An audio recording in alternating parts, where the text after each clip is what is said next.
One of the frequent questions that I get from most aspiring goat farmers is either should they start with the West African dwarf, which is what we have here in West Africa, or to start with the foreign breed, which is either your Boer goat, Savannah, or your Kalahari red.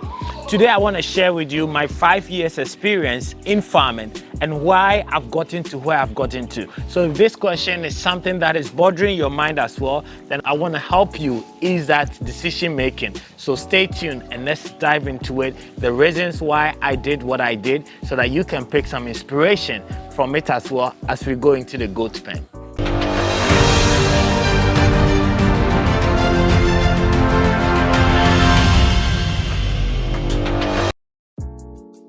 Welcome back, guys, and thank you for sticking around. As I said, today we're going to be talking about whether you should start your goat farm with a West African dwarf or whether you should start with a foreign breed. And that's what we're going to be discussing today. But before that, I want to ask you guys a question. If you're watching this video and this is your first time, second time, or even third time, or you've been enjoying for years, my question is, why haven't you subscribed to our channel yet? If you haven't, go ahead and smash that subscription button. And don't forget to also leave a comment so that we know where you are and where you're watching us from. So go ahead and do that right now as we move on and discuss this topic that I know is very dear to most of you, your heart. And the question is, should I start with the West African dwarf or should I start with the Boer or the Kalahari red? So I guess the first point that I will make is, and as we all know, the price difference is huge, right? So the Boer goats are going for $1,000, $1,500 to bring them, depending on where you are. Some even goes all the way to about $1,700, depending on what breed that you want, right? And then the West African dwarfs, as you can see here, you can buy them for about maybe $50, $60. So the price difference is huge. And therefore, like comparing even both to which one you go, definitely depends on your budget. So without knowing what your strength can afford, you can make that decision. But if you can afford both, then you're still thinking, should I start from here or should I start from there? I think it depends on two things, right? Because the moment you decide to go into goat farming, you're gonna have to build a pen. You're gonna have to build a source of feed. You're gonna have to drill water at your farm, right? You're gonna have to have workers. You're gonna have to treat them, have a local vet, right? All these things doesn't change, right? The initial capital that you have to invest, whether you're doing local draft or you're doing the foreign breed. Therefore, this cost is consistent throughout. I think the main reason, or what I can help you making this decision, is what is your strategy? What is your business plan, right? So take a step back and think about it. For me, if you're investing over $1,000 into a foreign breed, you need to have a plan for that. And if you're investing into $60 for this kind of goats, you need to have a better plan for it. So let's start with the local goats. For example, if I'm buying these local goats, or what is my plan here? So these goats are not as expensive, right? So my plan here is for consumption. And as I told you in my previous video, that just in my neighborhood, they are killing over 12 goats every single day, right? And therefore, I asked myself, why are they buying these goats? And they are buying them from Burkina Faso and not anywhere closer to Ghana.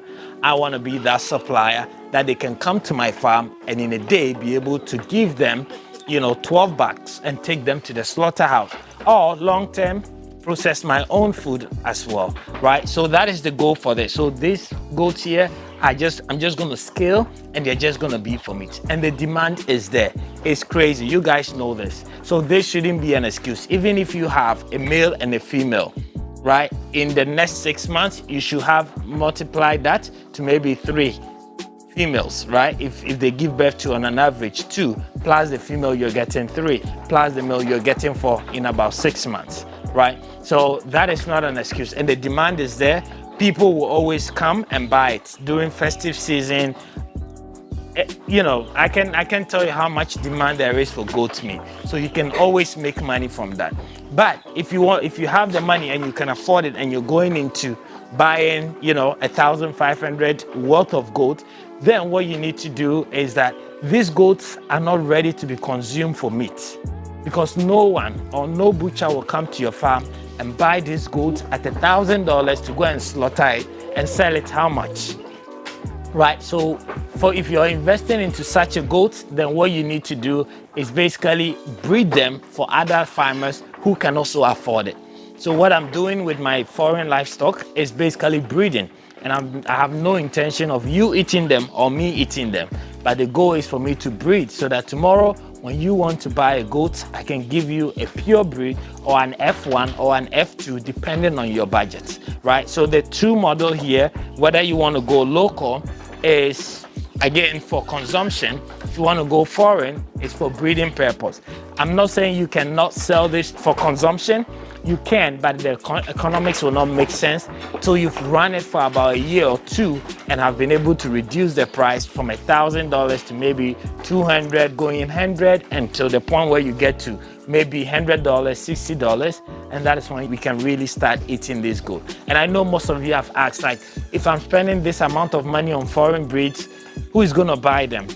And that's why I say your customers are not the butcher men. Your customers are not meat processing people. Your customers are other breeders, right? So that's the two. Even if you're growing the local dwarfs, you can still breed them because there are other people who can still only afford the dwarfs, and they can't find it. Just like last week when I was in town trying to look for this breed and I couldn't find it, right? So you could also serve that as breeders. But I say if you can afford a foreign one and want to do high-end breeding, then the foreign ones are your best option. So let me know in the comments below what you guys think. Do you think you're going to be able to do the foreign ones, or would you start with the West African dwarfs? And I know in February we brought our first order for the year.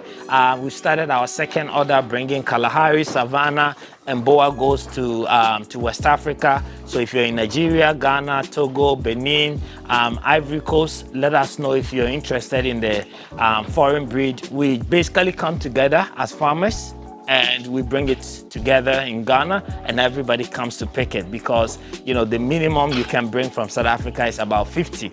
So it's better we all come together and we bring it from South Africa and everybody picks theirs.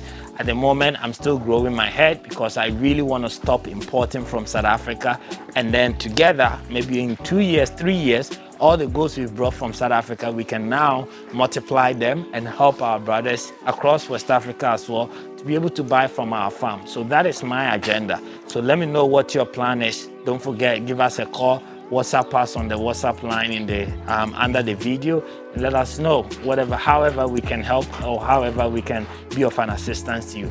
Thank you guys so much for watching this video, and I hope this helped you in making the decision of either going for the West African dwarfs or going for the foreign breeds. The price does matter. That's the biggest factor.